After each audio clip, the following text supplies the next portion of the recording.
Dead? Not anymore. How can you teach such drivel? These people are here to learn, and you're closing their minds before they even have a chance. I'm going to kiss you. Conquered brain death. Let it happen, Robert. Humans are such easy prey. You'll never get credit for my discovery. Who's going to believe a talking head? Get a job in a sideshow. Hey everyone! Welcome back to another episode of Sleazoids, the podcast where we go down the rabbit hole of 20th century genre fare, from the most influential canon classics to the trashiest exploitation films that we can get our hands on, and invite you to tag along in helping us create a canon of sleaze. Each week is a double feature grindhouse style where we discuss two films loosely related by subject, genre, actor, filmmaker, or franchise. And at the end of each episode, along with our honorary Sleazoids, which you can become by subscribing on Patreon, we decide on the official ratings and rankings for every film that we cover. Patreon subscribers also get an on-air shout-out and 2 bonus episodes every single month. We've been doing them for a while now. You guys got like 7 or 8 of them. Go back, check them out, do that up. Speaking of shout-outs, we haven't done... I think we skipped last week, so we got a bunch to do. D, just the letter D.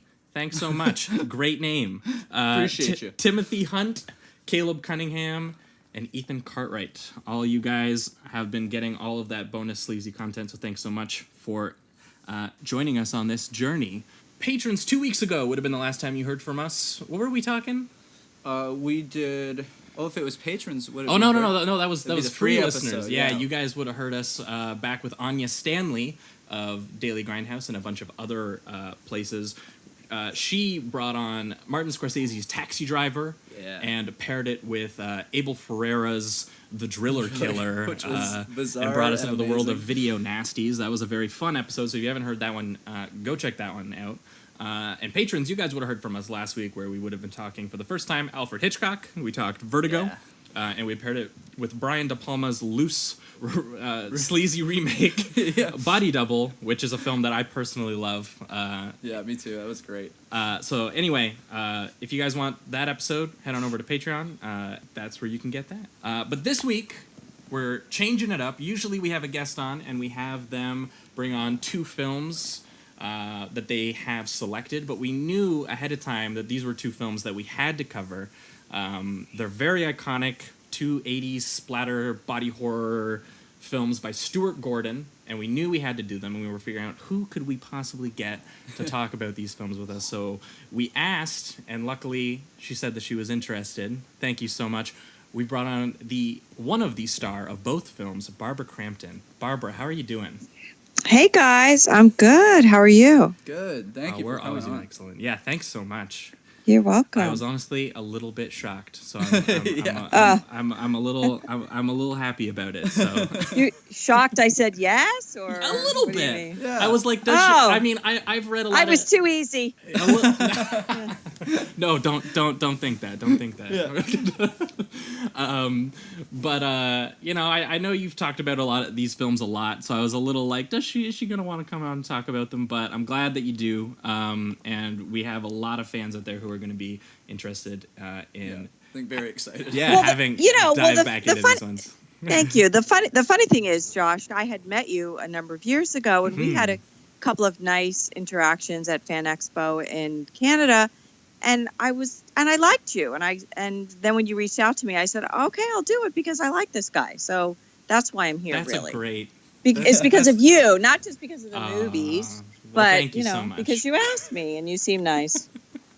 Thanks so much.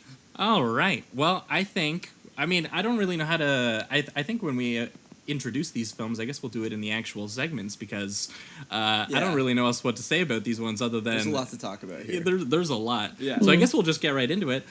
Re-Animator? Re-Animator. Let's do it. Herbert West brought a lot of dead people back to life, and not one of them showed any appreciation.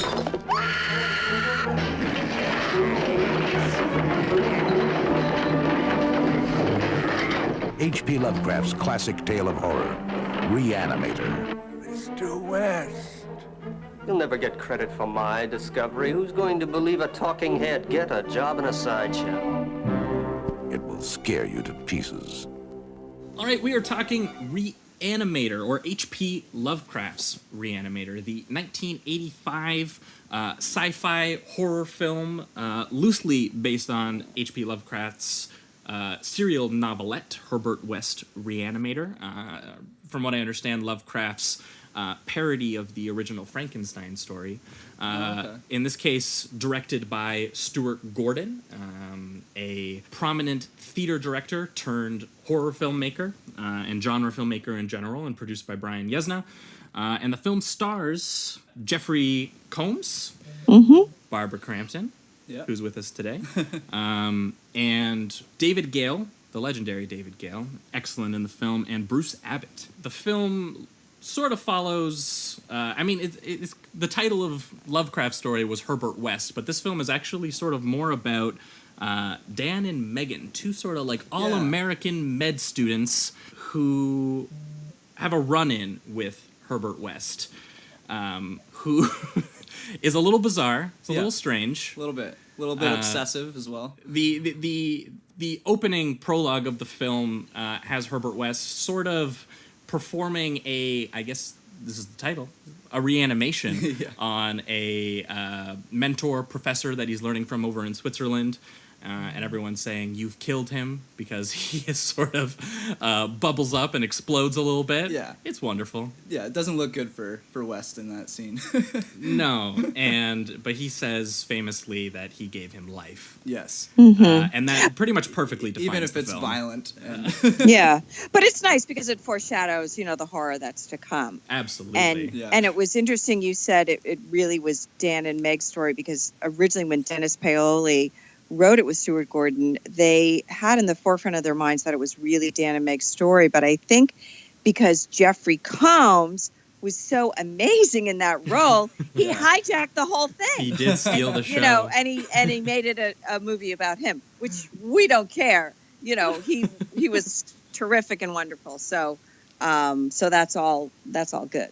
Oh, absolutely. But yeah, I think kind of what gets lost in this film, because I think a lot of people, or at least people that, travel in horror circles, they do love this film, but I find there's, a lot of people appreciate it in a sort of, some people view it as sort of a comic camp type thing, and it is funny. It is funny in more of like a surrealist sense to me, but it does have heart to it, especially with the Dan and Megan story. And I think that the fact that they wrote that does come through, even if people a lot of the time mostly will talk about the gore effects. But there is like a romantic tragedy at the heart of the story, of course. Which the ending, I think, really gets at. Well, and to me, I think the movies that I appreciate the most that are horror have some foundation in some emotional realism or some connection to something that you're striving for or that you've lost. And I think we have that. And initially, when the movie was written, Stuart didn't know how funny it was going to be. And Jeffrey and Bruce got together during rehearsals we had for the movie, which was about 3 weeks before we started shooting. And they both kind of thought, this is kind of funny stuff. Even though Bruce Abbott had to play the straight guy, they were both in on it, that they wanted to play up some of the humor.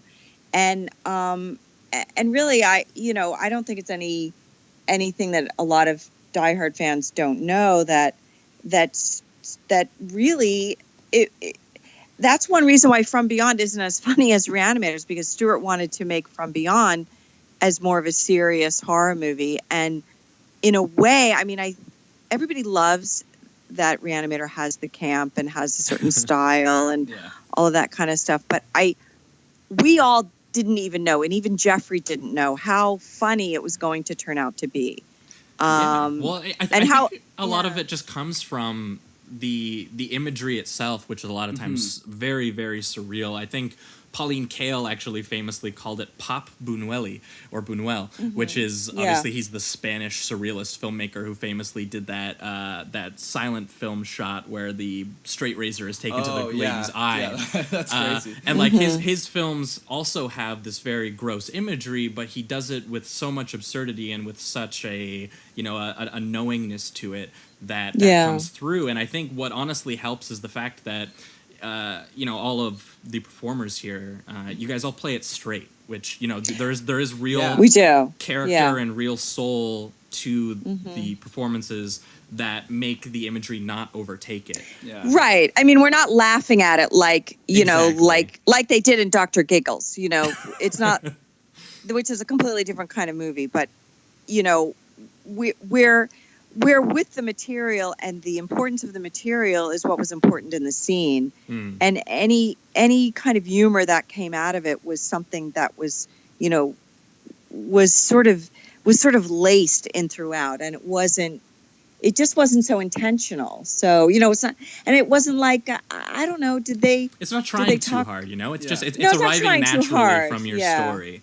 Yeah, Which is, it's an excellent story as well. I find like the too, so. humor, it's almost also, because we're not used to some of this medical stuff that they're doing, such as like when the doctor's peeling off the scalp and stuff. Oh, like it's that. almost He's like shock. Yeah. It's a do it shock like effect. and you're he's- like, and how he else do says you it- react to that? He says it so normally, like it's just Yeah. like pulling off a large skin of an orange. It's no big deal at all. Yeah. Like, I mean, and the yeah. funny thing is, you know, the sensibilities of a writer do come through. So I know Stewart and I know Dennis Paoli, the writers. I've known them for 35 years. Both of them are extremely funny people, and they're warm people. So I think that's why this movie comes off that way. It comes off warm and a little humorous, you know, because that's their personalities.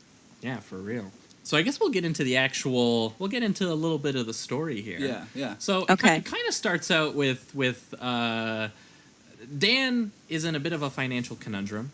Yeah. He's looking for a roommate. His girlfriend, Meg, who is also the daughter of the dean of the medical school that he goes to school with, she doesn't seem that particularly interested in moving in with him, even though she does like him. But that's a big step. So she's like, hold up.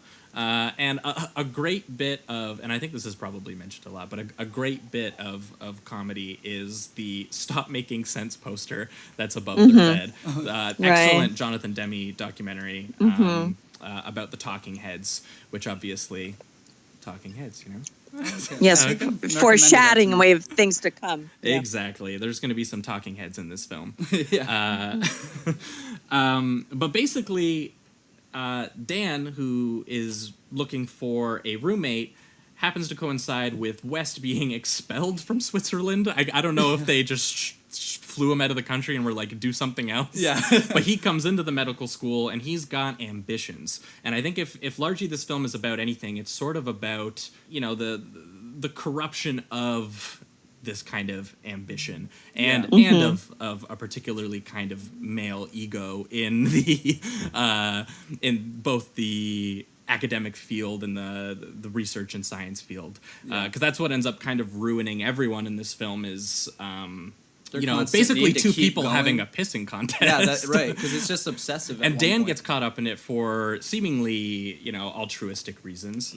One of the opening, I think the first time we see him, he's trying to resuscitate someone who's just died in the hospital. Right. And he's trying really, you know, that they're telling him, dog, they're It's gone. done. You gotta you're know done. when to stop. But he can't. But he doesn't really know when to stop. And that's kind of the issue, is that Dan probably wouldn't do a lot of the things that Wes does, but they kind of both push each other's worst qualities. They in have that. so much empathy, but for like different reasons, it seems. Yeah, and then Meg gets caught up with, because she knows every single person who's involved here. Her dad, the dean. What's the professor's name? What's Gail's character's name?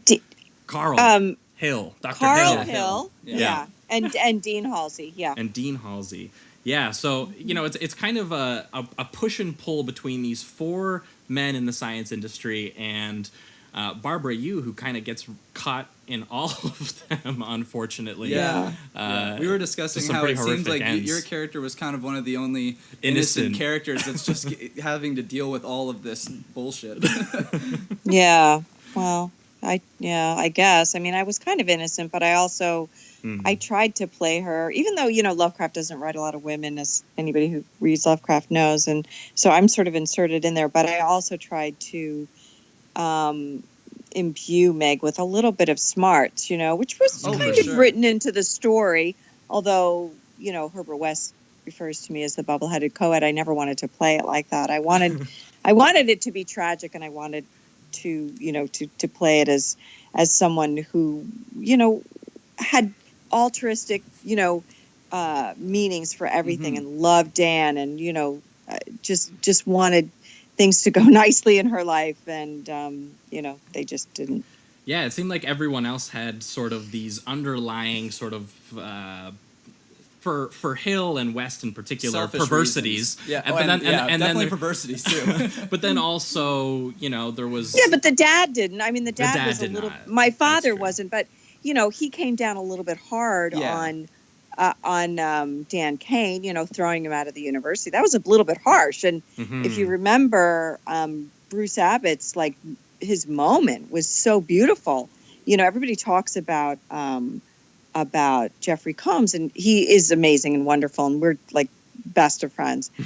and a lot of people don't talk about the depth that Bruce Abbott brought to that role. And when Dean Halsey says, you're expelled from the university, the look on his face, and he was just about to cry. I mean, he was so believable in the role. I mean, so lovely and, just wonderful. Well, absolutely. Yeah. And Dan especially, and then obviously his relationship with Meg are what kind of is the tragedy of the film largely, because Wes seems like his end goal is met.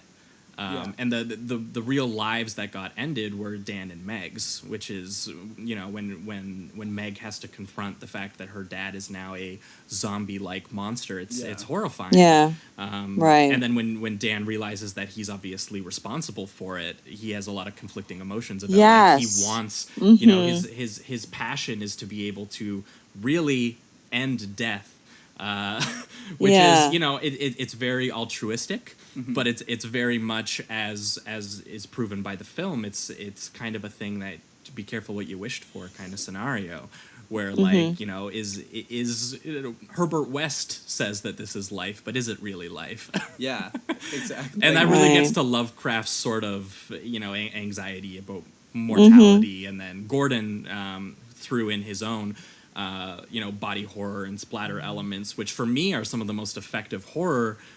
If simply because they kind of, for me, get at the anxiety of transformation, of change, of impermanence, and it's an anxiety that obviously things like body horror and things that we actually previously on the show already talked Scanners and Videodrome as well with Cronenberg, and it's just an example. This gave me deep Cronenberg vibes for sure. Yeah, well, it's just a case of it's a way to make that anxiety visceral and real and physical, which is a lot more cinematic and a lot more wild when you actually see it on the screen, obviously. Because the makeup team on your guys' movie, incredible. Ridiculously good.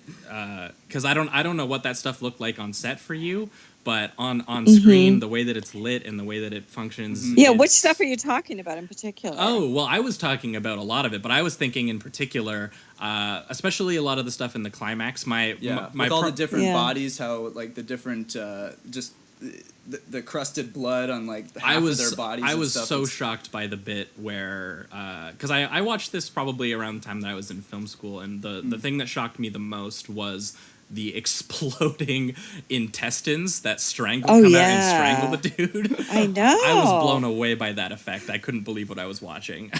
I'm pretty sure they shot that backwards. Did they?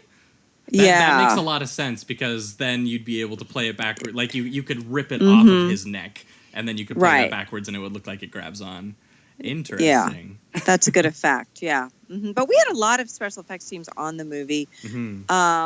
And, different people have gone on to have amazing careers directing and, creating The Walking Dead. And, I mean, really? They work on that? That's cool. That's awesome. Oh, yeah, we had some of those people. I mean, just an amazing team. I mean, if you go back, well, actually, even more on From Beyond, but if you go back on both of these movies, you'll see a lot of names that are quite familiar to you. But there was a lot of blood that was used. One of our slogans. One of our slogans for Stuart Gordon was "More blood is not enough," because it just never was. He'd always want more and more and more. And we made the movie at a time like today. They want to shoot movies in 15 to 18 days if you have a low budget movie, and this was considered a low budget movie, shot for I don't know, maybe $700,000 35 years ago. So maybe that was more like $3 million today. I don't know if somebody would do the math on that. But we also had about, I guess they said we had something between 19 and 21 days, but we actually went overtime every day that we shot on the movie. I got paid more in overtime than I did in my regular salary. Oh, wow. So you're okay with that? Yeah, I was okay with I'm that. curious what his backers and investors thought of that. Yeah. Well, that I think it was Charlie Band at the time. Oh, yeah. I mean, I He don't was know like- how he much was like, "Get what you need." Yeah. Well, it was the crew wasn't really paid that much more because it was a non-union crew, but they had to pay us. So Stuart would just make everybody stay. He would say, "I'm not done," and we would all be like, "Okay," and so Was it worth it? Did you guys get the shots? Was Stuart happy eventually? I guess. I mean, look, I was a young actor at the time, so That's true. I wasn't going to say, no, I have to go home. I'm tired. I was like, we're not done? Okay. And so many, many days we stayed 15 hours, 16 hours. And the last couple of days, there were like 2 18-hour days in a row because it was Christmas. Wow. So we had to finish before Christmas. But we're digressing. I don't know if you're going through by plot line if we want to go back to that. Honestly, we travel all over the place on this We're show. pretty loosey-goosey. Yeah, in the sometimes we conversation. talk about completely different movies by accident, and then we have to stop ourselves. All right. But just speaking on the blood thing, was it John Nolan, I think? Or what? Yeah. Yeah, Mm-hmm. he said John that Nolan. he goes from, he went from, like, he usually used 2 gallons of blood per movie, and this one he had to use, like, 24 gallons of blood. Just Yeah, I mean, that's Which is ridiculous. I didn't nuts. even know what that number was. I mean, that's Yeah. insane right there, right? Yeah. It's absolutely crazy. Oh, and apparently they looked at, like, real medical books just to try to get those bodies to be as gross as possible. Oh, I know. Yeah. And it works. That It finale comes is just across, yeah. insane. Yeah, and everybody took a lot of trips to the morgue. I know I didn't go because I didn't have to, but Yeah. Bruce and Jeffrey both went to the morgue a couple of times and wow. looked at. I mean, I've seen a few real dead bodies in my life, but only because my friend, her father owned a funeral home, so she used to scare us when we were in high school. By we loved it, but we would go over to the funeral home at night when her parents weren't there working, and we'd look at all the dead bodies. So you were meant to be in horror. I guess. I don't know. Yeah, I guess. I finally realized that I meant to be here. I finally accepted my fate. Here right. I am. That's right. Yeah. Where were we on the plot? Yeah, I was trying to remember. So we're So Dan's, he's trying to convince him to Jeffrey's character's trying to convince Dan to help him, and Dan has he revives his with cat. the money. Right? That's the big thing. With the money, kills the cat, What? and then he reanimates the cat. That's what he does, and he's just yeah, like, he look. moves in. I mean, reluctantly he moves in. I tell him, don't have the guy move in. You got to check him out, and then he says, does no, seem I'm like going an odd to. character. Yeah. I think you had it right. Yeah, I did. Yeah, it's a woman's instinct. That's I right. knew it. Yeah. But, yeah. But Yes, and then Dan he- needed that money, I guess. Yeah, he did. He Yeah. needed, that was the main Where, thing. Is but where did West, he get that money? I'd like to know where he got that money. Where Wes West? just Yeah. he pulls it out of his Yeah, pocket. And he's West. like, there you go. For real. Yeah. Like nobody's ever brought that up. Where he was kicked out of the school in Switzerland. He arrives in America, and all of a sudden he's got all this money. Where did he get that from? I don't know. Yeah. Suspicious. Yeah. Yeah. So West's main thing is that he kind of just has like an uninhibited, all-consuming kind of ambition.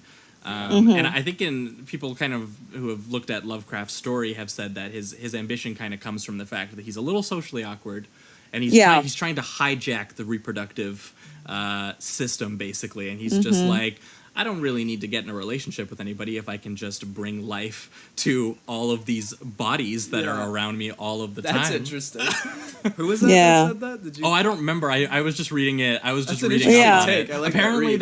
that's a pretty solid theme in Lovecraft's original text, but I actually okay. haven't gone Yeah. through and read because apparently it's a 6-book long serial comic or something like that. Okay. Yeah. Something of the such. Yeah, I read them years ago, but to be honest, I haven't read them in so long. I mean, I read them like 35 years ago. Well, from what I So- understand, Gordon's script here is about the first half of the first one. Yeah. Oh, just the first half. Yeah. Oh, okay. So some Lovecraft, it's Man, it must go controversial into in so many Lovecraft places, circles. Well, yeah, I heard that people said that he would never have approved such an exploitive thing. Oh or no. Something like Oh that. no. But no, he wouldn't have. No, I'm no, sure. because Yeah. there was an author of some. It was a book based on H.P. Lovecraft, and he said that he actually might have done so. He thought that he might have enjoyed some of the exploitation. But I haven't really? I haven't read any Lovecraft though, so I'm just speaking Oh, for other okay. Yeah, people. I've only read a few bits and pieces. I know some of he's the one that stories, I've been like really Cthulhu wanting and to get stuff, into, but, though. yeah. Yeah. Well, also he was, as a person, he was very socially awkward.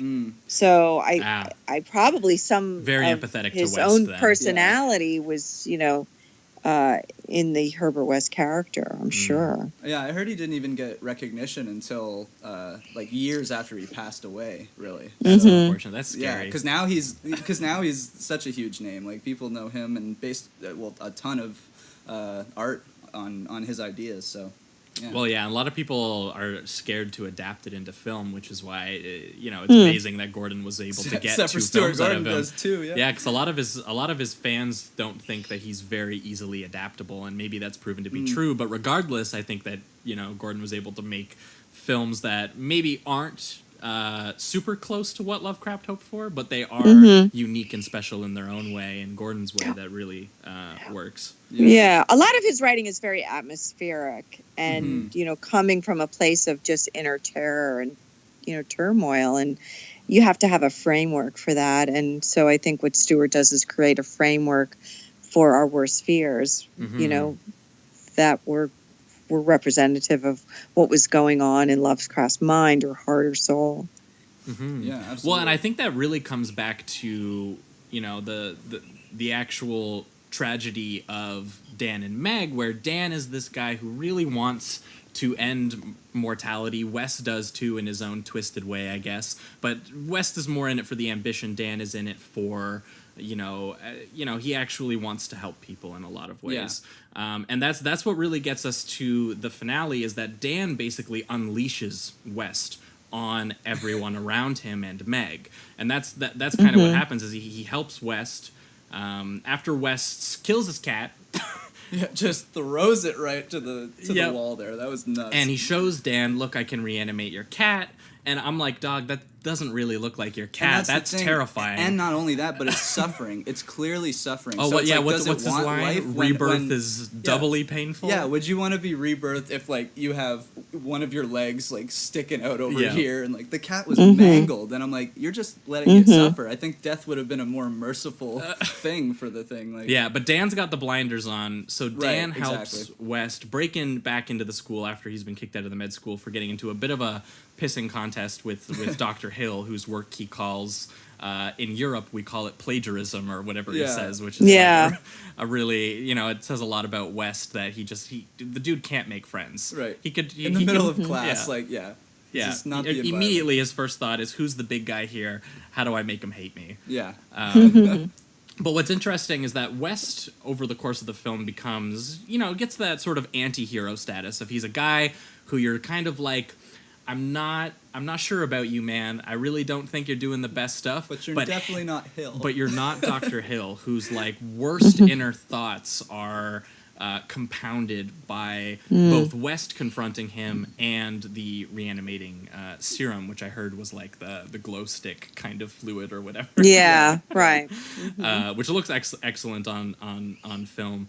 But then obviously the big things happen. Dr. Hill comes back. Dr. Hill gets... I forget how he gets reanimated. Remember who stabs him? Well, he can control... Isn't it himself? Because he can... They cut off his head. With a Oh, spade. no, then they has to... Yeah, you're but right, he... You're right, because he has to... But didn't he... Didn't West inject him in his head and in his body with the reanimation fluid? Because he didn't know. Because he said, right. Parts. I've never done parts before. Oh, right, yes. because he didn't know that he could still control Yes, his you're body with absolutely just his correct. brain. Yeah. So Dr. Hill, who is headless because of a spade, which is a great that West effect hits too. him. Just him walking Yeah. around holding his head. It's incredible. Yeah. Right. There's not a lot of films that could get away with some of this stuff. Well, Yeah. Barbara, I have to ask, while you were shooting the film, because you would have seen a lot of this stuff, were you like, what am I working on? Yeah. Like, I'm curious how this looked to you. No, I completely went with it the Yeah? whole time. No, Nice. oh gosh, no. It was like, I had no idea that it was out as crazy and as outlandish as it was until I saw the movie, and I went, holy crap, look at that thing. I mean, it was just a cool story, and I really didn't think, I've said this before. I mean, I think most people say this about these movies that turn into cult classics. You never think it's going to be anything, and then it's become something over time, and you go, oh, wow, you're kind of surprised. I mean, it's like any famous artist who paints, and they think, oh, my painting's all right, I guess, until, it turns into Rembrandt or something. Or, there's been a lot of artists that were discovered after they died and, didn't really make a lot of money. I mean, Mozart was like that too. So, I mean, I don't know. I thought we were making a fun movie. I was having fun with a few people, working on it. It was one of my first movies, and I was lucky to have a job, I felt like. So, I didn't have anything to compare it to. I didn't have any. I didn't go. It wasn't like I was a horror nerd like you guys, and I was working on the greatest horror comedy, one of the greatest horror comedies of all time. I didn't know that. I didn't have any reference point, and I've really only become a horror fan as time has gone on with my career. So. Everybody, including Stuart, was shocked that the movie did as well as it did. Oh, that's pretty incredible. Yeah, it's pretty amazing that you can do all this work on this thing and then watch it kind of take on a bit of a life of its own. I was wondering. Oh yeah. I was wondering what both of your takes would be on. It seems like a lot of the it's a running theme in both the films. Oh yeah. The two evil guys, the Dr. Hill, and then I can't remember the From Beyond characters. Pretorius. Yes. It seems like they're very focused too on sexual perversion. And I was just wondering, what Stuart Gordon might be saying there, or if it's the writers or what that is. Well, I think it's a they case go of really over the top in some scenes, and I was just curious what maybe. Your I take think it's on just that one. pushing the envelope, and I think Stuart famously in Chicago, he was part of the Organic Theater Group in Chicago. He mounted a production of Peter Pan, I think, and everybody was naked in the show. So, Stuart's all about pushing boundaries and seeing how far he can go, and he, that kind of was his thing back in the day, and he's not a sexually perverse person that I know of. I mean, I just think that those were themes that he wanted to explore about humanity, Sure. And he does particularly make the evil people have those, it seems. Like, it's the two main guys there. Well, and it's interesting, too, because before the horror kind of breaks loose, you wouldn't think those about some of these people. Maybe Pretorius a little bit more. He had the dungeon and all that. A little bit more with Pretorius. But with Hill, for example, I think what's so interesting is that Hill seems like a typical... maybe even relatively kind professor, or if not kind, at least, competent. And then, but he's obsessive too. He has is. an obsessive personality, and so does Jeffrey's character. For sure. I have a friend whose husband is a brain surgeon, and she said,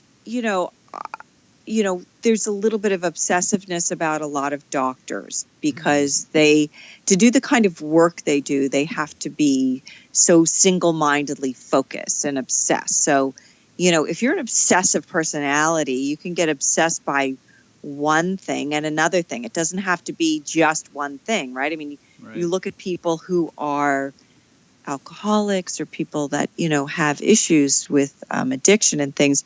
And sometimes it's not just about alcohol. It could be an addiction to a lot of different kinds of things. And how that plays out in society can be different depending on their circumstances or how they were brought up. So I think, what you guys are hitting on, is something that you're very smart to look at, is this, this kind of obsessiveness that both of these, somewhat evil characters had. Yeah, they do have like a sort of like intense discipline and focus to them. I think actually one of our patrons, Steve Carlson, writing about the film, said that he felt that the film was that there's not a wasted moment in it, and that the film itself seems almost possessed by that focus. Yeah. Which is that's kind an of interesting way of point. putting it. Yeah. Yeah, well, and I think especially with because I've watched both cuts. I don't know which one you watched, but there's 2 cuts of the film, and one is the 85-minute one, and one's like the hour 45. I think I watched the 85. Okay. I think. Both are good. Both Yeah. are good, but I think Is he it was the referring to unrated? the shorter unrated one, and which is like cut to the bone. Right. But it's it's still really good. I think, was it the unrated? Or that's the hour 40? I think that's the hour. Okay, 40 you know what? I did watch that one. I watched the unrated. I'm not so- sure what more it contains. Yeah, yeah. I imagine it was Yeah. just stuff that they A could few they didn't deleted want to scenes, put in theaters or Yeah. put on the first release Right. anyway. Well, Yeah. there's also a version called the integral version, or integral version rather, and it's apparently everything that was put in this, like the theatrical release, that was taken out of the unrated, and then everything that was in the unrated was put in. So they just So they put it all combine them together, both. and I it's see, one I giant see. one. Yeah, that makes me dizzy, guys. You know more than I do. all kinds of Yeah. of cuts of films, and Yeah. all kinds of things. But either way, yeah, I thought that was an interesting point, and I think that this sort of obsessiveness is what corrupts Dan. Is that he ends up getting involved with these two, and they reanimate first just a corpse that's laying in the morgue, which kind of brings it back to zombie-like fashion. Right. And I guess, at the same time, the sort of way we perceive modern zombies wasn't necessarily fully established yet, so this film had a hand in doing that. Oh, that's cool. Which is interesting. And also, once they do that, they basically unleash hell in the medical school and end up reanimating as well the dean and Meg's father, which seems like a really good dude until he seems sort of manipulated by Dr. Hill. Right, he is a good dude. Yeah, he's totally manipulated by him. Yeah, I'll stand by my father 100%. Yeah, well, because Dr. Hill does a little like Jafar moment where he like hypnotizes him or something. Yeah. And there's a big lighting change. It's an interesting moment. Right. That was actually, we shot, now you guys are reminding me and I had forgotten this, but we shot more moments like that. I mean, he kind of used that on me at the dinner table as well when he was talking to me, Meg or something. I don't even know. I can't remember what he was saying about me or to me, but I sort of was entranced by him for a moment, and then I sort of was like, what? And we shot more moments like that where Dr. Hill had this sort of powerful mental ability, like a Svengali type thing over us, and they didn't use a lot of it. They only used a couple of moments in the final film. It's one of the first moments where you kind of get a feel that Dr. Hill is, has some sort of, some weird qualities to him, and this very sort of manipulative aura to him that you sort of see it you don't necessarily see it in the day-to-day life of him, and then all of a sudden it starts coming out, and then it's amplified by West when they come head to head, and basically all hell gets unleashed at the medical school. Now I had a quick question for you though. There's one person, and you might not even know because it's such a small moment, but there's an extra in the film. So your character Meg, she's waiting outside I think the hospital wing, and I think she's waiting to either in the see lobby. Dan. She's in the I know lobby, what you're gonna right? say. Yeah, you're in the lobby. Yeah. The guy you're sitting beside. Yes. He's the answer. What's the question? He doesn't have a mouth, or he's got all this thing wrapped around him, and you hand him like a pamphlet, or you hand him something. Yeah. Who is that guy? What were you saying to that guy? That's John Carpenter's father. Is it? Oh, really? Yeah. Oh, that's awesome. No idea. I just noticed that it's a nice little detailed moment, and I was like, what? Who is that guy? And what is his relationship with Meg? Yeah. Nothing. No, it was Nothing? just a funny. It was my one little funny moment. I had one funny moment. Well, do you know in what? the I movie. loved it, and I very much Yeah. noticed it. It was very... That's awesome. Oh, That's thanks. so awesome. Yeah. So they unleash all hell on the, on the medical school. And is it in the basement of the medical school where the big finale takes place? Yeah, I believe so, because they have to take the elevator back up, and that's when that one guy, Yeah. like half of his body, he's just charred. He's trying to get in. Yeah. And it's a horrifying sequence because Meg, I think, is kidnapped by her reanimated father, who she's trying to save because she doesn't understand exactly what's happening yet. She seems like the least informed character at that point in time, but she knows that something's wrong with her father, and her father kidnaps her and takes her to Dr. Hill, who's now carrying his head around in a really hilarious fashion. And this is where we get to an actual laboratory that basically looks like a almost comic book version of like a Universal Monsters laboratory, like the Frankenstein or Bride of Frankenstein kind of style thing. Things get particularly horrifying here, where Dr. Hill, who was harboring a proclivity for his student Meg, starts kind of being very, very goddamn creepy. And at the same time, it also has a moment that I only caught actually on this rewatch, but there's a moment that Gordon leaves in where you can see Dan kind of sneaking in the background of the laboratory. Yeah. Mm-hmm. Which is a nice little touch.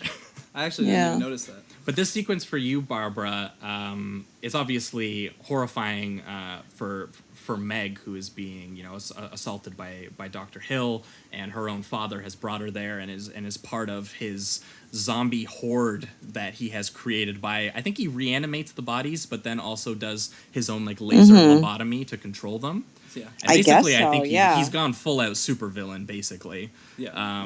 Which is and the set that you guys are working on is absolutely incredible. Yeah, that was on a sound stage. We built that, or I didn't build that. They built that. Yeah. You didn't personally build it? Well, all right. Yeah. No, I didn't make enough money for that. Yeah. But the horde kind of starts rising up, and then West and Dan come in, and they're going to put a stop to Dr. Hill. Yeah. And this is kind of where things, as they say, get knocked into 12th gear, where all the gore effects and all those 20 gallons of blood or whatever kind of come this is into. where it all comes into play. Yeah, they all come into full effect. And as we mentioned, there's the exploding body bit and the intestines and coming out and strangling people. And I also love, like, eventually, because Barbara, you were mentioning how the Dean had actually quite an emotional performance that not a lot of people talk about, but then he has that kind of triumphant moment where I guess he sees his daughter and actually saves them and helps them. Right. Yeah. Well, I was talking about Dan Kane actually Dan. having the emotional weight of his character in a few scenes. It's true, but he does especially after that scene. Mm-hmm. Yeah. Just following that. And he was with Dean Halsey, my father. But there's a moment. They wanted to have a moment where the dad, recognizes me for a second, but, is that what you're talking about? Yeah, because he pretty much, yeah. I mean, he really helps. Like, he's one of the big parts of saving everybody at a certain point. Well, and that's just it, too, is that, we're watching all this horror unfold of all these reanimated bodies, and there's just one moment where you're like, oh, that is my dad. A glimpse of humanity. Yeah. There. Right. And again, it's a moment like that really elevates, the horror because it makes it that much more horrifying. Yeah, because you kind of realize he might be self-aware. There might be something in there, and then you realize that all of the people that they're killing and all this, sort of shocking, fun horror or gore that you're seeing happening. There might still be people in there. They might be in the back corner, but it's there's something happening there, which it's like Westworld. Very like much Westworld, like a prelude to Westworld. Yeah, there's a real person in there inside that computer body that looks like a human. Yep. Right. Yeah, exactly, and it really plays with you because we've been looking at people this whole time, and then all of a sudden they seem slightly off. They're not people anymore, but then you get a little glimpse of it again. Right. And then Dan and Meg move for the escape. They go through the hallway. They go to the elevator. Dan has a bit of a kerfuffle with one of the reanimated Zombies. bodies. Yeah. Which is And sort it of- is a zombie movie. Like a lot of people say, is it a zombie movie? And people debate that, but I think it is. To a certain extent, it has. There's zombies in that. I mean, I movie, guess for it's sure. technically They are what zombies. zombies are. They're reanimated corpses, right? I Yeah. mean, it's Yeah. the idea. Yeah. It's technically. Nailed it. They're just not going for the brains. They're going for any body part whatsoever. But this all builds to Meg gets killed, and it's really devastating for Dan. And this It's is where sad, and yeah. Bruce's performance here especially is it really sells it, because he realizes that he was trying to do something good, and he might have just destroyed the world. He hasn't really figured it out yet, but he has a really great moment when he takes Meg, he gets Meg into the hospital, and we get a repeat of kind of the opening scene where he's trying to resuscitate a patient, where he's trying to bring back Meg, and it leads us to, I think what is actually kind of poetic ending for the film, which is Dan chooses to reanimate Meg, and he knows, even though knows we've happen. spent the whole film, and Dan has to seeing exactly what this thing turns people into, and yet the thought of losing Meg is so painful that he would rather bring her back like that. Yeah. Right. Which is just you think about And- the depth of that sort of feeling that you have to get there, and for me that really is what makes the film is this heartbreaking moment for Dan and Meg. Right. No, it had foundation and a love story. I mean, it's basically a love story gone wrong too. Yeah, exactly. And just from an actor's point of view, I remember a lot moments in acting, because those are the things that I grab onto more than anything. And I remember when we were shooting that scene, there was one take where Dan Kane was like over my body, right? So Bruce had some stuff that was coming out of his mouth and his nose because he was crying, and like stuff was coming out. And everybody looked at it like on the playback, and everyone said, "Oh my God, that's it. That's the moment. You have to use that. It's so real and so believable." And he was really overcome, Bruce Abbott as the actor. I mean, it was really a great moment. And Stewart said, "No, I'm not going to use that, because look at that stuff coming out of his nose. That's not attractive." I mean, a guy with all the frickin' blood that you could possibly that's what I would want say. If 24 anything, you feel gallons or like that whatever. would elevate It's like- it. I think you were He right, was like, Barbara. "No, I don't want the snot coming out of his nose." And we were all, in the moment, we were like, "Stewart, you have to use that. That's the best take. That's the best take." We were all saying that to him. "You have to use that. It has to be in the final film." And he was like, "No, I'm not using that." And we're like, "Stewart, you have to. Come on, please." If anything, that the best. feels like totally in line with the rest of the film. That even in this sort of very sad, heartbreaking moment, that there would surprised be that a he little would- bit It of didn't make it in. It didn't Wow. make it in. I'm wow. so I'm gonna mad write, about I'm gonna, that. I'm gonna write a letter. Yeah, I'm gonna, Right? Tweeting them.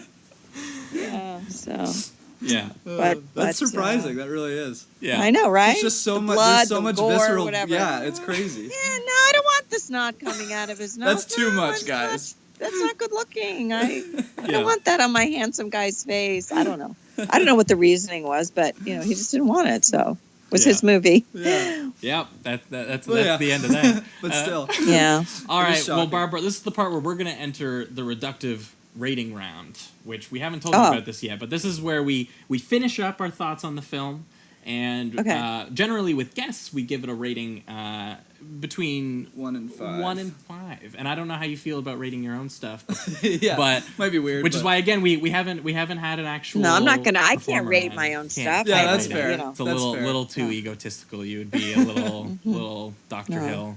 Whatever. It's Yeah. good. Yeah. It's good. Either way, for me, this is like a super easy 5.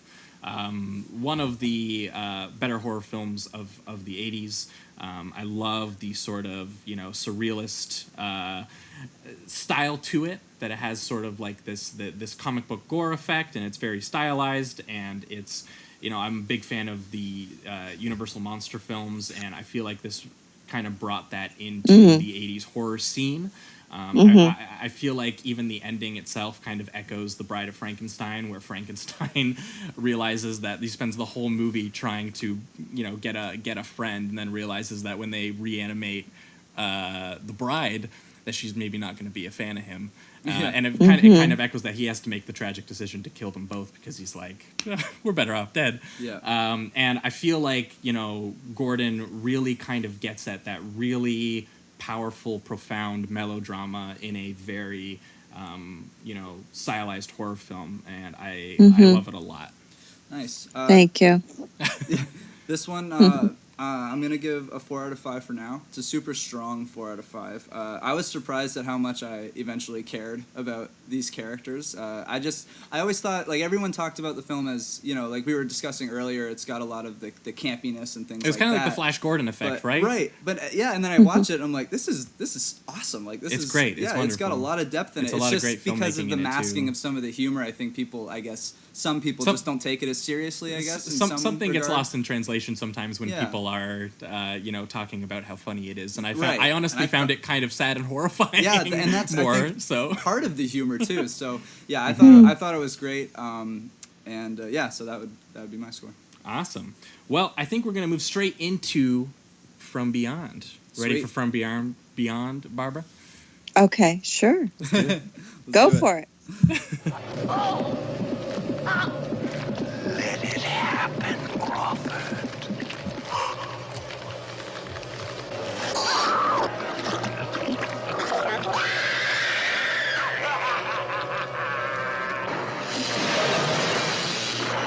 Humans are such easy prey.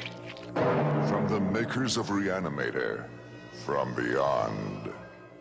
All right, we are talking From Beyond, the 1986 sci-fi body horror film directed by Stuart Gordon.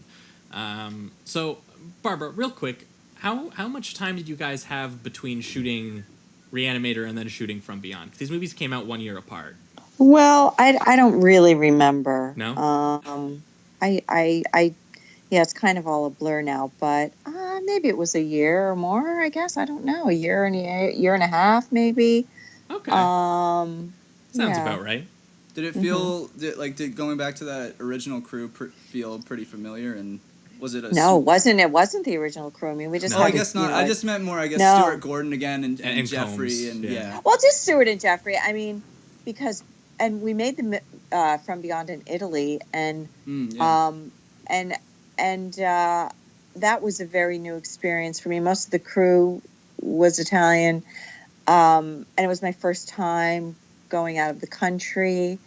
Was making that movie, so I just showed up in this old historical city of Rome, and I was like, "Where am I? What am I making a horror movie here?" And we shot it at the old Dino De Laurentiis studios in Rome. Oh, right. Remember we talked about Dino when we did Flash Gordon because he made so he did a lot of producing on films like these. Oh, okay. But From Beyond is another H.P. Lovecraft adaptation, this time of a short story of the same name. And this one gives a little bit of a juicier role to you, Barbara, where you get to play Catherine, and her last name is McMichaels. Catherine McMichaels. And you get to star alongside RE-ANIMATOR Jeffrey Combs playing Crawford. Holy, these names. Are these from the H.P. Lovecraft story? Tillingist? Yeah, Tillingist. Great names, though. And this time you guys also added Ken Foree, right? Ken Foree, Yeah, Ken Foree, Dawn of the Dead, which we would have watched. We just watched Dawn of the Dead He's so good actually in this, in the theater just a couple months ago. Oh, which was a lot of fun to see again. And he's kind of got like a bit of like. There's definitely less comedy in this film, but there's some moments like when he's running around in his underwear and stuff like that. When he tackles Combs in his underwear. Oh, it's great. And the best part about that is immediately after tackling him, he's like, "What are you doing?" And then he's like, "I'm trying to turn off the circuit or whatever." Yeah. And he's like, "Oh, why did I just tackle you? You would have done that faster if I didn't do that." Yeah. Either way, yeah. So he was the comic relief for the movie for sure. Bubba. Bubba. And but you said about this film in comparison to RE-ANIMATOR is that when you and Stuart and Jeffrey were making it, that this was supposed to be the more serious genre film, a little bit more heaviness to it. Maybe not necessarily in the romance, but in the actual character themes Yeah, I and think drama. Stuart wanted that. You know, Stuart's the kind of person that doesn't really like to repeat himself. And if you look at his filmography, he does a lot of different kinds of things. And Re-Animator, surprisingly for everybody, was a lot more humorous than we thought it was going to be. And he specifically said to us, I want this to be a serious horror movie. So I was like, oh, okay, I guess I mean, I wasn't really funny in the first one. So if I wasn't funny in that one, I was going to be less funny in this one.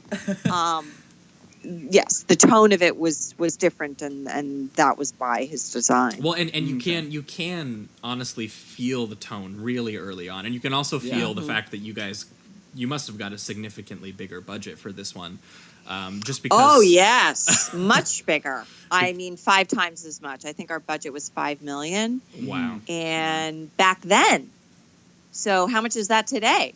Probably a Yeah, lot. that's true. Probably like That's a lot. 15 or 20. And we shot that. Yeah. We shot that movie for 6 weeks in Italy, and they put all of us up. You know, we had Matt Goldberg and my ex-husband was the focus puller on the movie. So there David Boyd. wasn't a lot of overtime on this one, I imagine.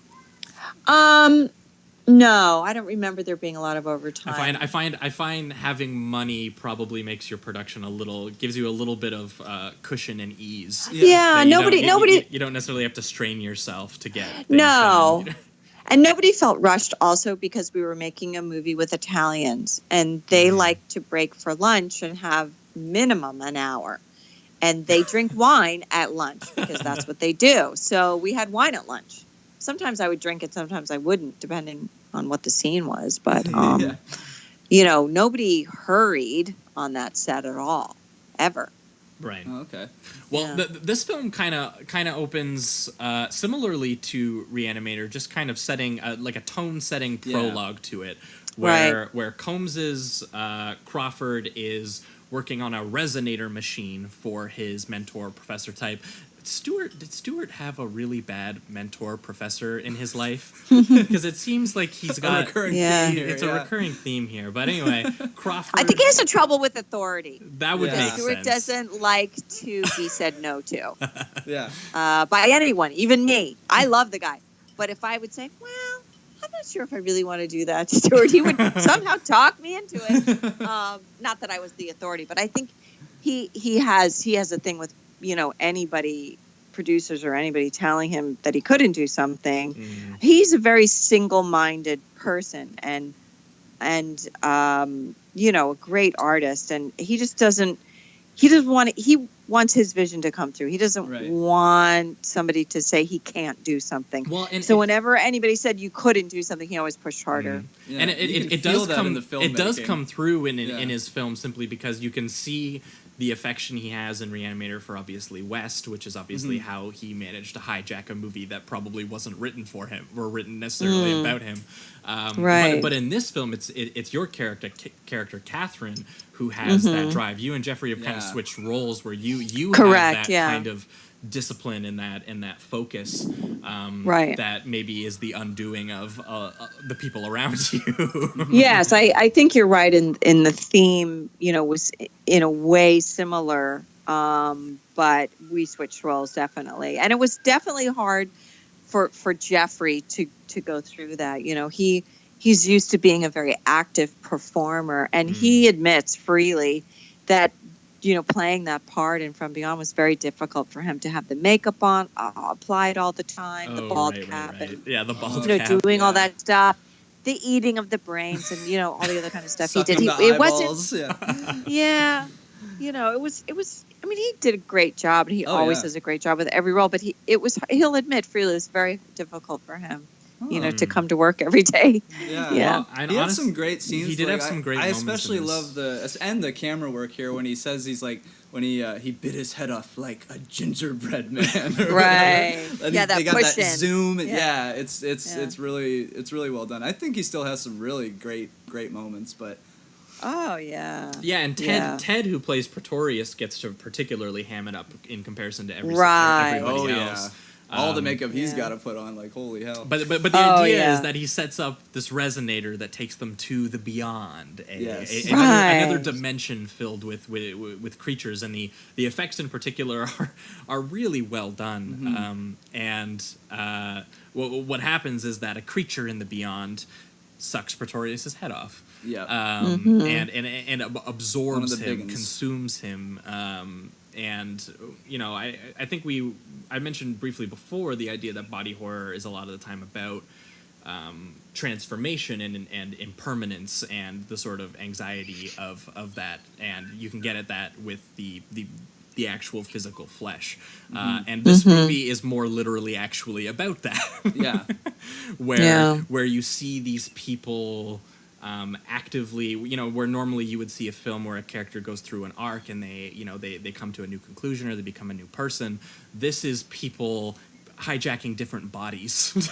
And you see Pretorius and especially Jeffrey as the film goes on later does that. And for McMichaels, it's more of an internal transition, but it's no less stark. As we move through the film. Right. Well, she didn't get absorbed into the beyond, so she didn't transform, but the internal longing. Yeah, it was kind of like the resonator was turned on. It just allowed you to see more, feel more, as she said, and that's something that she was kind of a repressed personality, so she was highly drawn to the resonator and what the feelings. And again, sexual, that initially that can bring out in you, and they talk about sex as, being creative and some of the seed of creativity. So there's something to that, I guess, in a story, in a movie about, that is a creative expression. On a lot more here, and it feels more in tune with the actual character feelings, which is more because for Reanimator, Dr. Hill is just kind of like a kind of sick dude who gets amplified. And here it kind of affects everyone for sure. I feel like Reanimator also focuses more on like the obsession with staying physically here almost, and whereas this one seems like they want to they want to transcend, they want to become infinite, and there you go, that's a good thought. Because it seems like they just have this absolute obsession with becoming, feeling more, consuming more, being more knowledgeable, having more wisdom. Becoming, I think at one point he said Pretorius in the Beyond says that he's become better than human. Right. They're trying to appeal to his humanity, and he's just like, I don't need humanity anymore. I'm better than that. I have transcended humanity. Right. And I guess we're kind of getting a little bit ahead of ourselves here. But the basic idea is that Pretorius and Crawford activate the resonator and go to this Beyond. It consumes Pretorius and leaves Crawford in a shocked mental state, justifiably.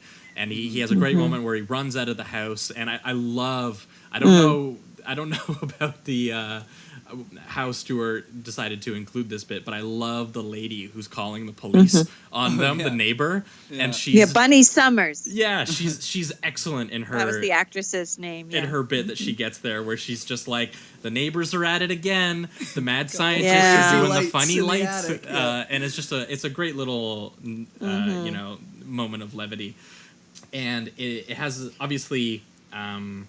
Crawford ends up having to go into a mental institute where they diagnose him with schizophrenia, which puts him on the radar of Catherine McMichaels, who I guess is, trying to investigate schizophrenics and is trying to investigate, how Crawford became this way so that she can possibly, cure this. Again, it's an altruistic purpose. I want to help him, that she gets involved with, and then she kind of pushes it and pushes it and pushes it in the same way that West and Dan do in Reanimator. Right, she gets a taste of it, and once you have the taste of it, there's no going back, supposedly. Right. Yeah. And so that's what happens is they go into the mental hospital. She checks out Crawford, and she's like, take me back, help me recreate this experiment that made you this way, and let's kind of work from there, and Yeah. we'll find a way to Mm-hmm. help everyone who might It's a bit of naivete open up a there. portal to another dimension, which is yeah. a thing that a lot of people are going to do in the Stuart Gordon universe. A really interesting sort of thing happens when they first turn on the resonator, and I guess this is how they bring Ken Foray on as well, Bubba, who is the officer who is in charge of making sure that nothing happens to Crawford in McMichael's guardianship. Yeah, and he ends up kind of not following instructions very much when it comes to the don't move, those demons are gonna fuck you Yeah. up. Right. And do you think it was kind of I felt that it was, he's just so not used to this kind of environment at all, like any, because he did you say he was a bodyguard? Is that essentially what he was I think he's an officer. I think he's Okay. an officer, and he's He was a police officer so do you or think something. he but was like curiosity basically that caused him to really go after those organisms? honestly, and take a it look? could just be. I think largely Is the he- entire film is kind of like a curiosity that everyone For is. sure. Everyone, all of the characters, sort of act on their own.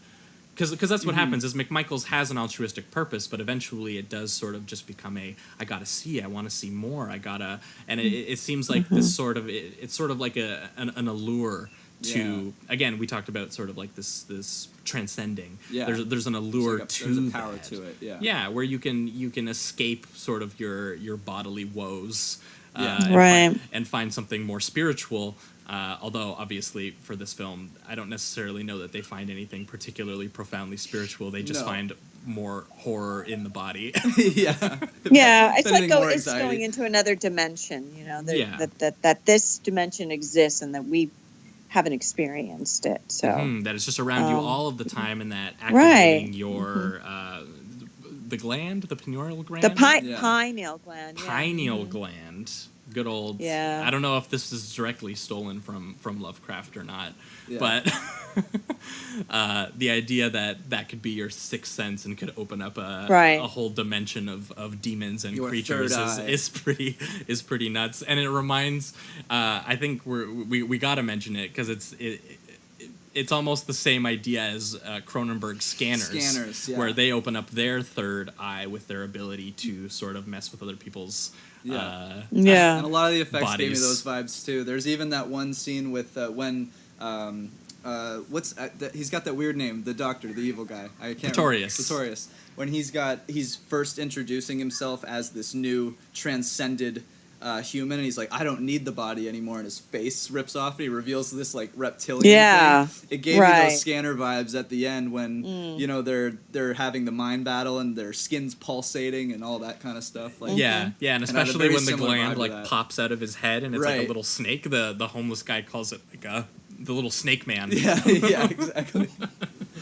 He just wanted to see more than any man has Yeah. ever seen. The third eye. It's usually presented as this beautiful representation of knowledge that we don't know, but now it's just Yeah. this alien sucking out brains for people. Right. Yeah, and it looks awesome too. Yeah, When you guys it's activate incredible. the resonator, and Gordon chooses kind of all these big, pinks and blues that combine into like a really tone setting kind of purple color.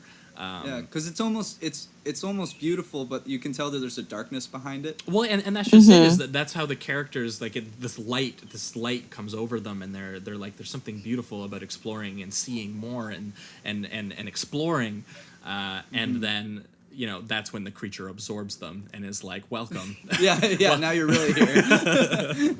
Yeah, well, the color scheme kind of goes along with your feelings about it, right? Your feelings Yeah. about exploring more, or going, where no man has gone before. It's just like the colors are alluring, and then when you get there, you're like, oh, holy shit, I don't really want to be here. But you do. I mean, because it's grabbed you, and you Yeah. know, and it's kind of like if you talk about themes or something.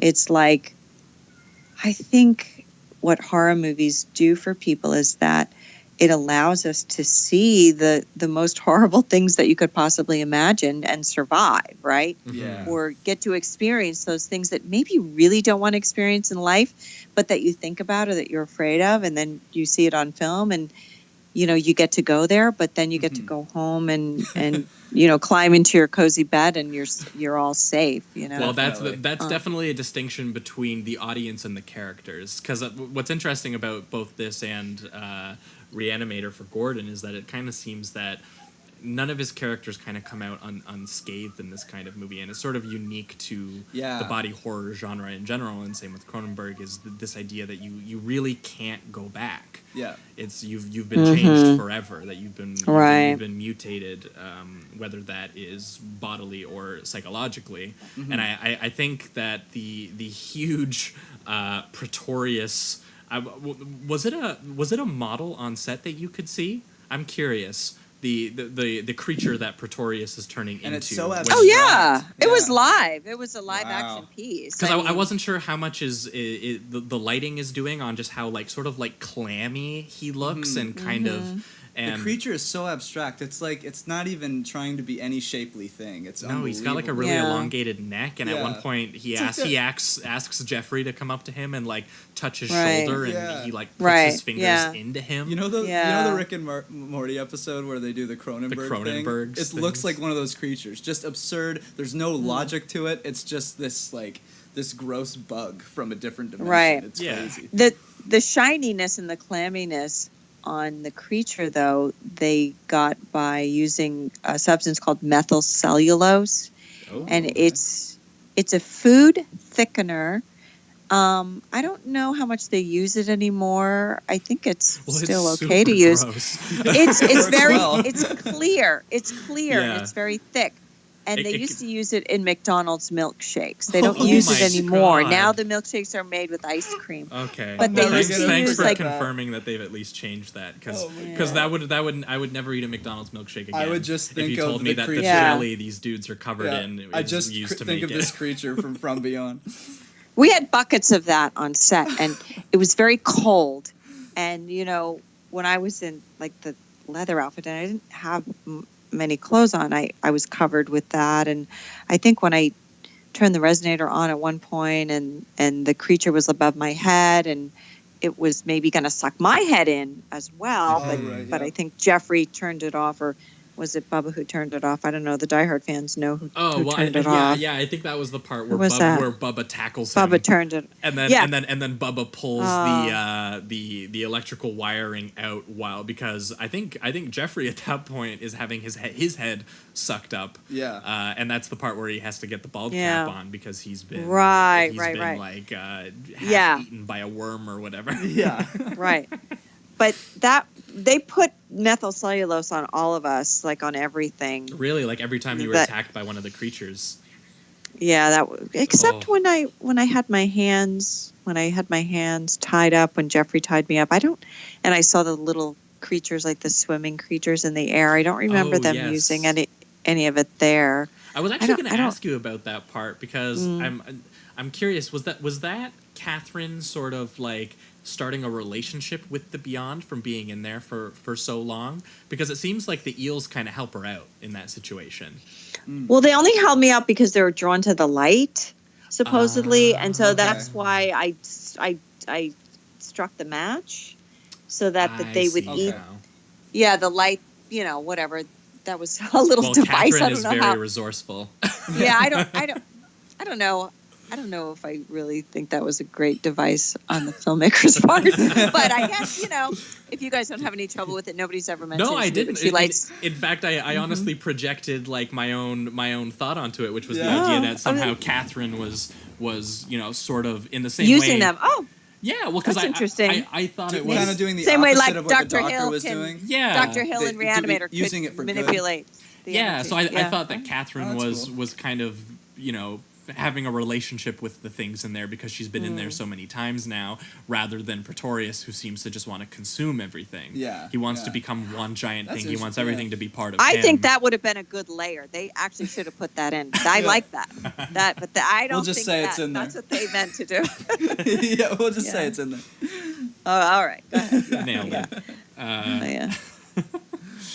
But yeah, so what kind of happens over the course of the film is just you guys activate the resonator multiple times. At first, it seems for reasons to try and help people, and then eventually Yeah, it it seems kind of scientific, and then it becomes obsessive. it does become more of a curiosity. Well, and I believe what Crawford was telling me, or I tell him that I believe him in the very beginning of the movie, and then I tell him I want to see what you saw because I believe you, and then she turns it on, and it gets turned on, and then she says to him.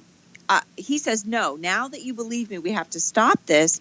And she says, no, you always run an experiment twice to check the results. I have to see if this is going to happen again. But of course, the resonator has gotten her. It's got its hooks in her. And she wants to see more and feel more like Jeffrey's character did in the beginning. And at that point, she's in charge, and there's not a lot to turn back from. Yeah, because Combs would have to go back to the hospital. Those are really his only options. It's either help. Yeah, because I think she's lying to him. Lying to him. I mean, they could have left right away. She could have said, "Oh my holy crap! He's right. I saw." Yeah, because Crawford and Bubba are both like, "Look, that was happened. not good. That was real. That was not great. Yeah, I don't want to do it again." Absolutely. And then I think Catherine eventually just says, "We're going to sleep on it. We'll figure it out later." Yeah, and then then in her sleeper, she's woken from her sleep with just the pure allure of the resonator. Yeah, it's calling her, like the resonator's calling to her, and that's when she activates it when everyone is asleep the second time. Right. And that's where things get really, really messy. Yeah. And I think Catherine is frightened by her second time in there, but again, she's in there for so long that she's starting to see more, and you do feel like, again, a lot of people would complain that obviously characters should just leave. Don't do the bad thing and just leave. But the whole point, I think, is this kind of But you do feel it. I think the movie does make you kind of feel that there's something beautiful. There's something possible. By this power there's possibilities. And It makes you curious, and I think that's a really good thing that everyone pulled off making the film, is that you do. I honestly kind of just want to see more of the Beyond myself. Yeah. I kind of wanted to see more, which is crazy because it's mostly it seems it's not terrifying. very good. Yeah, it seems absolutely terrifying for us. But then those eels came in, and I was like, oh, they don't seem like terrible. They seem like just normal. They seem like normal animals. That's totally fine. Yeah. What else you got in there? But every time they activate it, obviously Pretorius is waiting there at the gates. To sensing it. To sort of like what is he in control of the Beyond? What is he going to do with us if we do go over? It's clear he doesn't have good intentions for everyone. Right. He has very selfish desires, and they make that very explicit when they go up into his sort of like sex dungeon type area where he's got like a camera set up to film his escapades in there, and Bubba is just like, your guy was pretty sick, and I think Jeffrey says in response that the dude was a genius, and it's kind of like so it's kind of just a case of, I think that's kind of what the film largely, I think both of these films are kind of largely getting at that there is a price to price to pay. Yeah, there's a price and consequences to the things that we want to discover and the things that we want to do. And especially if you have desires that are a little bit weirder than the average person, which both Pretorius and Dr. Hill have. And once again, there are things that they can't come back from, because once it's experienced, it's just it's there. Especially the Doctor, because he becomes once again that abstract creature that no one's coming Pretorius back from. Clearly wants to turn the other dimension into his own giant sex playground, dungeon. Although even though he says it's actually, I think multiple times he actually says that he thinks it's love. Well, he mistakes I don't know. it, because I think Combs kind of says, like you don't actually know love, you just possess, or something along those lines. That's the argument he makes to him, and I think though that Pretorius isn't necessarily even interested in actual sex. It's more of like it's a power thing, which is, and I think he views this power creature he's turning into is that he has like the ultimate power, which is just to consume people and take their minds. That's eventually what he's more interested in, is taking the mind. mind. He was interested in the mind. Yeah, that's true. Yeah, but there's a price to pay for like going somewhere or getting information about another area of life that we don't have control over, or that we don't know, or that God hasn't given us. We're given this life and we walk around and we have children and we have a job and whatever. But what is in that other dimension? What's in those places that our dreams come from? Or, where do people go when they die? Where's the other planes of existence that different people talk about in different books? That's exactly spot on. Yeah. And so, when we dare to go into these other places, or want to go into these other places, what have we lost? And those themes are explored in both. Worth it too, And were those losses worth it? I mean, they definitely were not in RE-ANIMATOR, right? Yeah. And in From Beyond, Catherine McMichaels loses her mind. Yeah, at the end. So they're great ending. Yeah. I love that ending. It's so that was something that happened just in the moment. I mean, I was supposed to jump out of the window, or the stunt double jumped out of the window, and then, I kind of decided on that day or somewhere in rehearsal that I think she should go mad from this. I don't think that was written in, if I'm remembering correctly. I think that's honestly, it's very important. It worked so I think, well to the film. I think it's the best ending it could have, because I feel like you've at that point. How else do you come out of that experience? Yeah, your character has seen so much and now has all of this knowledge that she might have gained from being in the dimension for so long, but now she has to try to live a normal life now. Yeah. That would make someone go absolutely mad, and so the laughter and the screaming is just kind of working together there, and it's. I also imagine, and I took that from Jeffrey and what he played in the very first scene, because I think he was, they were wondering if he was insane. Yeah. And what was wrong with him? Is he insane? And yeah, it's a really good callback. Yes, because was. Again, and it's the you get the police lights outside the house and stuff too. Right. And it does feel like a direct callback to the scene where Jeffrey is running out all hysterical, and then they put him in a mental hospital, and that's honestly what you imagine is next for Catherine, which is really sad. And what's interesting is when you said that, yes, he is insane, and it's not the way that the doctors were looking at the insanity. It's just that they can't understand that what he has seen is real, but it's gotten to the point where he has to live in this reality, so he has gone insane. It's just they think that he's just making it all up. And that's an interesting point you bring up, because so from a doctor's point of view, Catherine and Jeffrey's character are both insane in this world, but we're really not insane. But we can't almost live in this world anymore once you've gone to the beyond. Exactly. How can you actually live in this world? Yeah, exactly. Yeah. You've seen too many crazy things. I've seen too much. Yeah, that no human being. Well, yeah. I mean, no going back. I'm curious how I'm going back from watching that moment where Jeffrey pops out of Pretorius like birthing style with the jelly on him, screaming like he's coming from the depths of hell. It's just so awesome. I feel like I gotta get something washed out of my brain. It's Jeffrey it's really haunting goes for it in imagery. those moments too, Yeah. doesn't he? I mean, it's just he fills every participle of his bones with, all that feeling and gusto, and a little bit of melodrama that just really, but plays so well and beautifully. Oh yeah, and, especially nobody in such does a it like crazy, him. I mean, over the top. Yeah, scene. over the top, crazy over the top. Yeah, but a little bit like Bruce Campbell does, in Evil Dead, in the Evil Dead movies. They both have that same kind of tone in some of their delivery. Apparently in some of the material. later comics of like West or whatever, they had Ash and him meet up and do a verses. So that's interesting. Those tones clashed one of these days, so that's cool. Yeah. Right, yeah.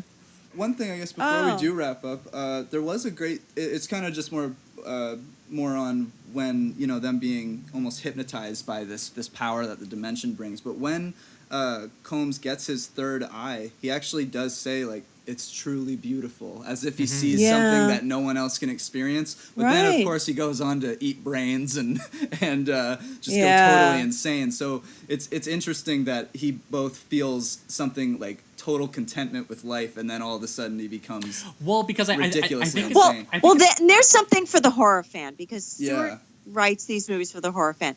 We think that the other world is beautiful. Mm-hmm. And a lot of people that don't watch horror movies don't. But we do. Yeah. We think it's cool. Yeah, I like that, yeah.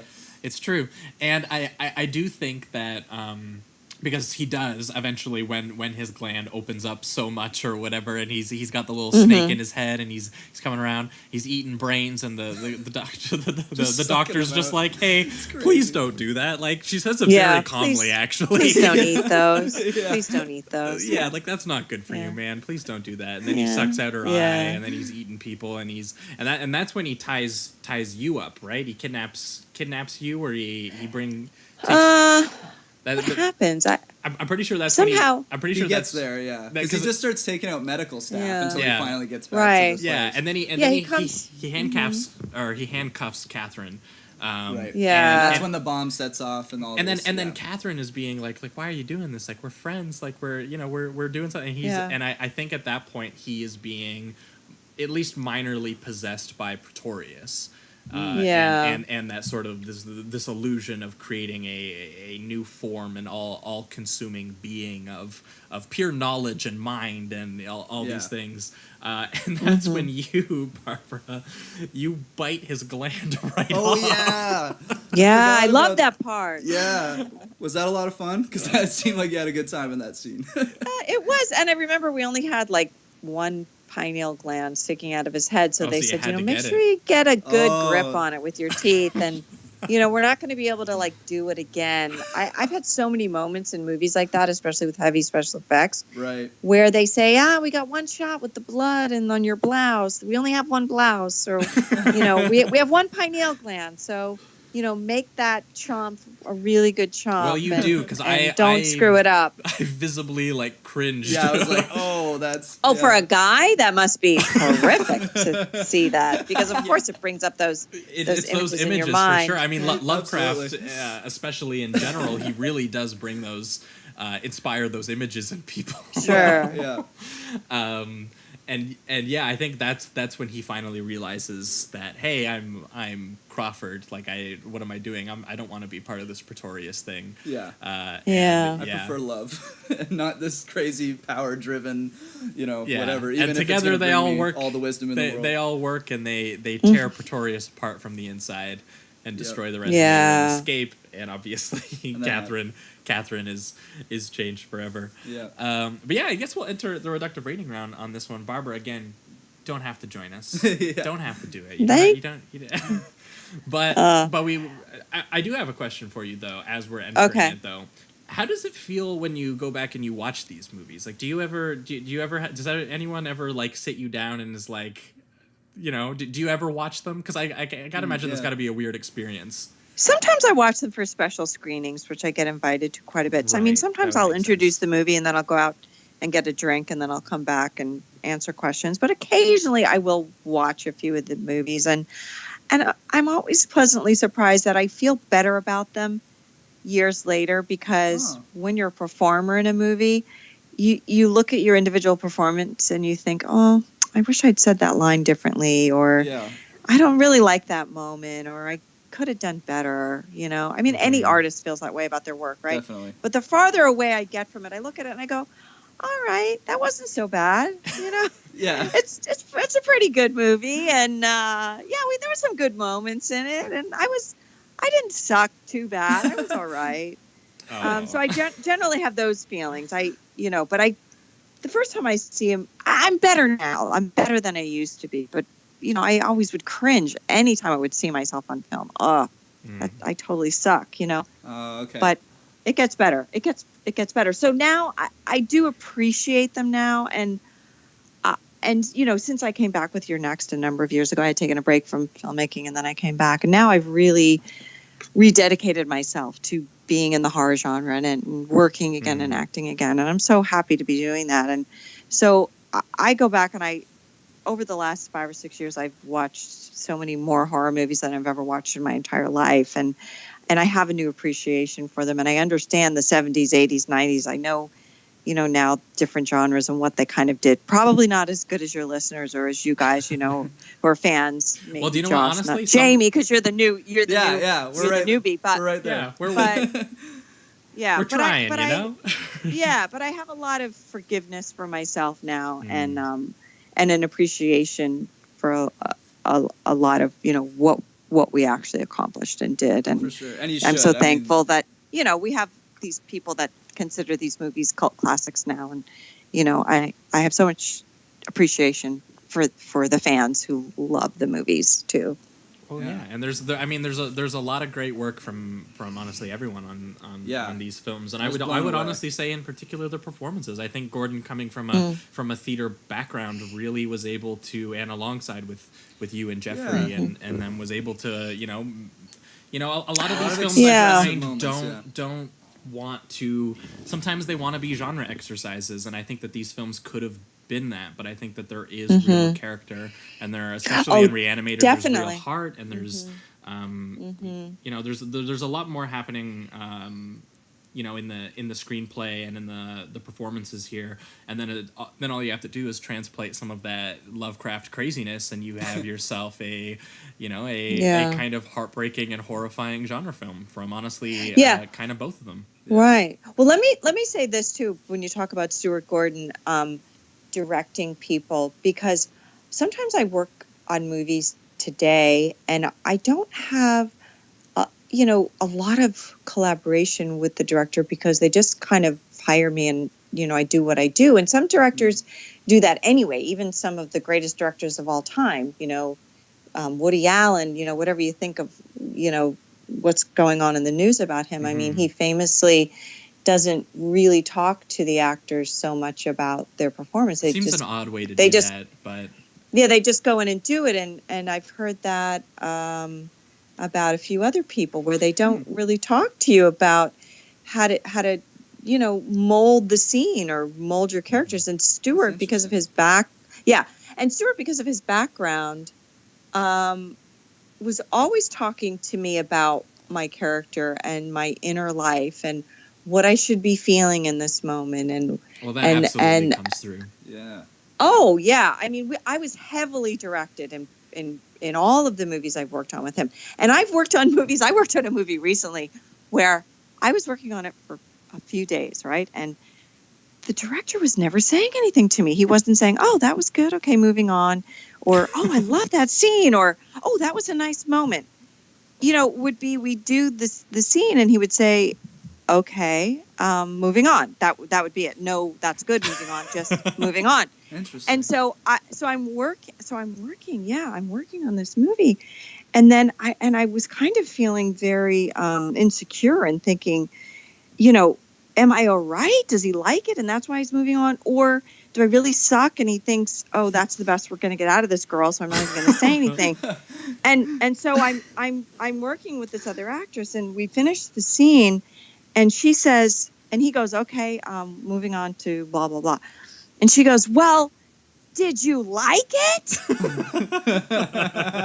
and I stopped and I looked at her and I burst out laughing, because I was holding in this feeling of, do you fucking like it? That's amazing. And he goes, oh yeah, it was good. It was really good. Yeah, moving on. And then I was like, oh, okay, that's just that guy. And and I'm in a director's movie, so I feel like I have to work the way they want to work. And if somebody wants to talk to me a lot, they have a lot of other things on their mind besides, if I need their help or if I don't need their help, or, how they want to talk to me or whatever. So I try to take my cue from them. And if they want to talk to me, I'll talk back to them. And if they don't, okay, I'm not doing it. But this was one instance where I was getting no feedback at all, at all. So, whatever. So every director's different. It's got to be a weird experience. Yeah. Yeah. You kind of arrive on set, or maybe the director a little bit, and you kind of might know a little bit how they might like to work, and and sometimes you just develop a rapport with the other actors too, and you kind of also talk about the scene. What do you want to do in the scene? What do you think's going on? How should we play it? And even some actors don't want to talk to you. It's all different, So you just show up, and whatever you get is what you get, and you have to work with whatever that energy is. But with Stuart, his movies have a certain look and a feel, and a little melodrama, Mm-hmm. partly because it was the 80s, but partly because that's him, and he did come from the theater, and he really wanted to hit home certain points, and so we were all heavily directed, but he's like a god to us. So we're like, okay, what do you want? What do you want us to do? Well, we'll do it for you. What do you want from us? Now, because of my own morbid curiosity, I have to know, what was it like? He's my all-time favorite filmmaker, or one of them, Brian De Palma. You talk about working with directors and how they work with you. Yeah. How was, because I know from what I understand for Body Double, that was your first feature that you worked on? Yeah. From what I understand, you shot a bunch of scenes that ended up sadly getting cut. I honestly kind of wish that they were in there. No, I didn't shoot the scenes because the night before they called me and they said the dialogue scenes are cut. So they knew before they even started shooting that they were going to get rid of all the dialogue scenes. That's so sad. I had a character. And the night before they said, oh, the dialogue scenes, and there was only 2 dialogue scenes, but they were, there was something to them. There were a couple of pages, and it was with Craig Wasson, and we were trying to get back together, and we were having problems, I think, in the first scene, and that's why, she had an affair with the guy, and then, and then after we do have some interaction after he caught me having sex with that guy. Anyway, those are the scenes I auditioned on, and they said, oh, by the way, there's one scene with nudity, and I was like, oh, all right, it's Brian De Palma, so I'll do it. So then the night before they said, oh, those scenes are cut, do you still want to do the part? And at that point I was like, well, it's my first it's movie. Brian De Palma. It's my first movie. I can't say no. De Palma. so I did, but to answer your other question, which I think you're going to ask about, is he seems like a wild man. I don't think he was really wild. I think he's a very visual storyteller. So I think a lot of times when I felt like he was directing me, even though it was just a small scene that I was in, I felt like it was more visual than anything else. And he didn't really, he wanted me to show different. I mean, we shot that scene all day from different angles, and he just wanted me to have different looks on my face, depending on how he thought in the final edit what emotion he wanted from me. So, I think I was probably crying in some of them, or starting to cry, or just really shocked, or, just heavy in the moment and not even paying attention to him. And then, that was the moment he chose. But, I don't know if I can't speak about him and, what he does. Yeah. With other people that have talking scenes. Yeah. I don't know. Oh, Brian. Well, we'll never forgive him for that one. Yeah. We're writing him off right now. Yeah. Well, he's an amazing filmmaker, and I was proud to say I've been in one of his movies, and I saw that documentary that, he was sitting there in a chair and just talking about his career and his life, and it was compelling, beginning to end. So I liked how many times he said "holy mackerel" in it. Yeah, like sweet guy. And then he talked shit about Hitchcock for like 3 seconds. He said The Birds was terrible, and I was like, well, that's a little. Yeah, he does does a direct remake. Basically, he's just an odd man in general. Yeah, but he does make excellent films. He's such a talent. And yeah. Well, yeah. So I guess we're still on the reductive reading. Yeah. Okay, here we go. Hold on. From Beyond. Before we get too far away, From Beyond. For me, it's 4. Nice. But I love it. It's just there's nothing much else I can really say about it that we haven't already said. But I think that that you and Jeffrey switching roles for this one is it really does change the film significantly. Like, I like this one in almost different, even though they have sort of crossover themes. I like From Beyond in almost a completely different way than I like RE-ANIMATOR. Definitely. And I really do think that it speaks wonderfully to the double-edged sword of our own curiosity and exploration. And I think that the budget that you guys got for this one makes the tone and the makeup even more unrelenting. And I think again that you guys made some really compelling characters out of this, and I do think that honestly I think both films have kind of amazing endings to them that makes me it kind of reinvigorates me every time I watch each one.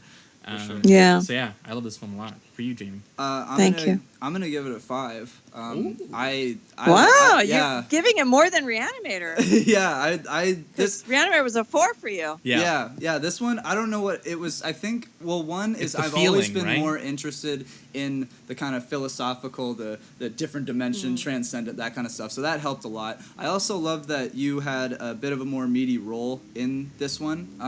Right.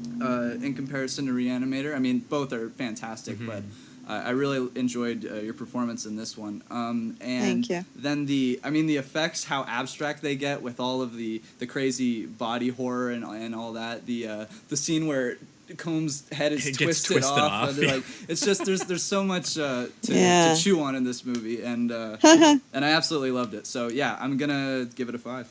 For sure. Thank you. Awesome. Wow. Well, there you go. And this is the part where we leave it up to kind of the listeners. They kind of take it over from here, and they discuss and they rate, and we have it kind of climb the ranks. We have an ongoing list, Barbara, where we kind of just all based on the ratings, everything kind of goes up, and we're as we go along, we're kind of creating a canon of these kinds of horror films for people who are into maybe the weirder ones. Trying to expose a few films maybe that people haven't heard of as well, maybe. But it was really awesome having you on. Thanks again so much for Thank you for coming so on. much. Yeah. This is the part usually where we have a guest plug whatever it is that they're gonna plug. And from what I understand, you have a movie coming out this summer. Yes, the reimagining of Puppet Master. Now, I've never seen a Puppet Master film. Do I have to watch all the Puppet Master movies before I do this? I think you watch the first 3, maybe. Okay. After that, you're. It's up to you. I know. There's a lot of them. Well, I think the first 3 had much bigger budgets, Okay. and then after that, I think they didn't so much. And most people, when they talk about the Puppet Master series, they do talk about the first 3. Mm-hmm. So this is what I'll say about it. It's Puppet Master, The Littlest Reich.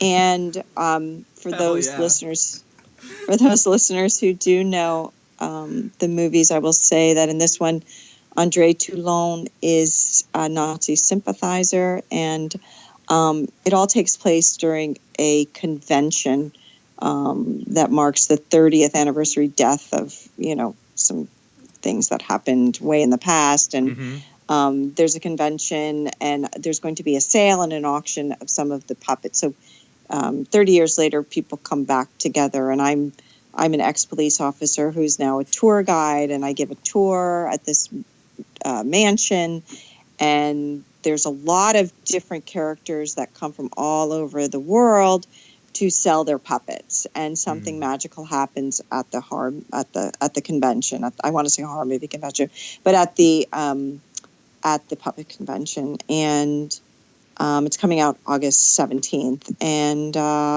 we'll probably. I saw it, and it's very bloody and very gory and really over the top and very grindhouse. And I was even shocked at because I wasn't on set the whole time, and when I saw the movie, I was like, holy crap. Oh yeah, there was a few kills in the movie that that they even added afterwards. They shot some extra footage, which is normal in a movie. You go back in and you shoot a few extra scenes to maybe fill in. You do the first cut and you see what you feel is missing. Right.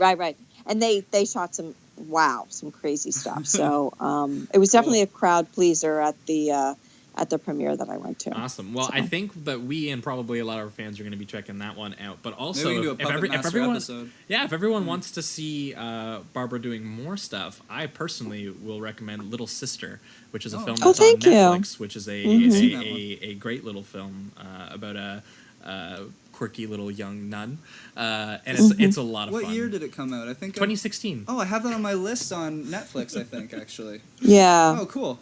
I didn't actually know you were in that. That's awesome. Yeah. It's not really a horror movie. It's more of a comedy, sort of coming of age. Drama, yeah. But it's nice, drama. and I think that you Cool. honestly did some pretty good work in it.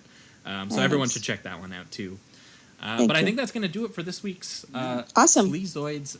Everyone, thanks so much for tuning in.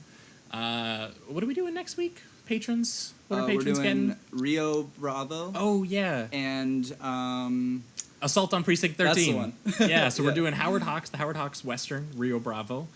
with John Wayne, and we're going to be pairing it with a film that was inspired by John Carpenter's Assault on Precinct 13. So for patrons, you guys will be getting that. And then 2 weeks from now, we're going to be back talking, I'm not sure I think on it's this one. Savage Streets and Stage Fright Aquarius. 2 films I know absolutely nothing about. Never even heard but, of those. a horror guru of ours has selected them as her films for when she comes on in 2 weeks' time. Cool. So, again, we're excited to kind of explore new realms as we continue on with the show. Yeah. Again, Barbara, thanks so much for coming on. Thank you for having me. Everyone, keep it sleazy out there. Keep it sleazy. Bye. Awesome.